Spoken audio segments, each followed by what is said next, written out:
తిరుమల తిరుపతి దేవస్థానాన్ని ఒక ఏటీఎంలా గత వైఎస్ఆర్సీపీ ప్రభుత్వం వాడుకుందని బీజేపీ అధికార ప్రతినిధి ముళ్లపూడి రేణుక విమర్శించారు.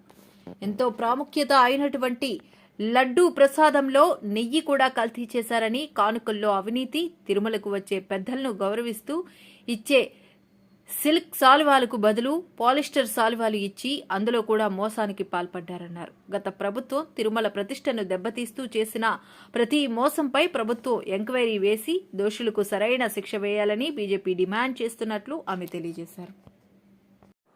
అందరికీ నమస్కారం. ఈ మధ్యకాలంలో తిరుమల తిరుపతి దేవస్థానంలో అనేక అంశాల పట్ల అంటే మనం గత ప్రభుత్వం హయాంలో జరిగినటువంటి అవినీతి పైన అనేక రకాలుగా బయటకు వస్తున్నటువంటి సందర్భం చూస్తూ ఉన్నాం. ఒకవైపున మనం కల్తీ నెయ్యి అంటే వెంకటేశ్వర స్వామి ప్రసాదం అంటే మామూలుగా తిరుమల వెళ్ళొస్తే ఒక లడ్డు తీసుకొస్తే తను ఒక్కరే తీసుకోరు, దాన్ని 10 మందికి పంచిపెడతాం. అంత అంత గొప్పగా తిరుమల ప్రసాదం ఇంతైనా తీసుకుంటే చాలు అని భావించేటువంటి ప్రసాదంలో కల్తీ నెయ్యి, అలాగే స్వామివారికి ఇచ్చేటువంటి కానుకల్లో అవినీతి, వాటిని కూడా కొట్టేసేయటం. అలాగే నిన్న చూసాం, చివరికి తిరుమల తిరుపతి దేవస్థానంకి వెళ్ళినటువంటి పెద్దలకు కానీ అక్కడ ఇచ్చేటువంటి షాలువాల్లో కూడా సిల్క్ షాల్స్ అని చెప్పి మరి అక్కడ పాలియస్టర్ షాల్స్ ఇస్తున్నటువంటి పరిస్థితి గత ప్రభుత్వంలో జరిగింది. ఆ యొక్క టెండర్ ఎవరైతే కోట్ చేశారో విఆర్ఎస్ కంపెనీ వాళ్ళకి కూడా అవన్నీ టెస్టింగ్కి పంపిస్తే అదంతా కూడా సిల్క్ కాదు, పాలియస్టర్ అని చెప్పి బయటపడింది.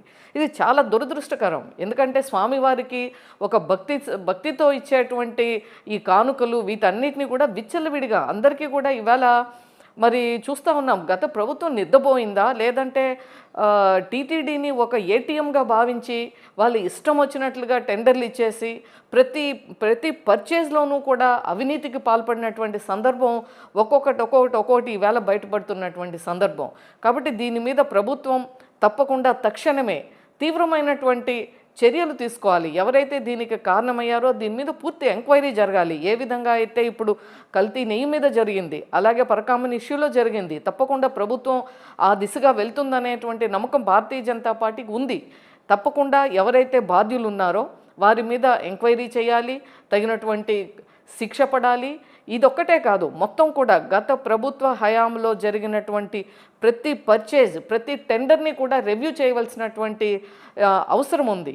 ప్రతి పైసాకి కూడా ఇవాళ మనం దానికి అకౌంటబిలిటీ, ఎందుకంటే భక్తులు వారి దీన్ని కానుకల్ని ఇచ్చినటువంటి ధనంతో కొనేటువంటి ప్రతి వస్తువుని కూడా అది టెండర్ రూపంగా ఇస్తున్నారా, ఏ విధంగా చేస్తున్నారు, క్వాలిటీ కానీ టెండర్ కానీ ప్రతిదీ కూడా ఇవాళ చేసి తగినటువంటి చర్యలు తీసుకోవాలని చెప్పి భారతీయ జనతా పార్టీ డిమాండ్ చేస్తూ ఉంది.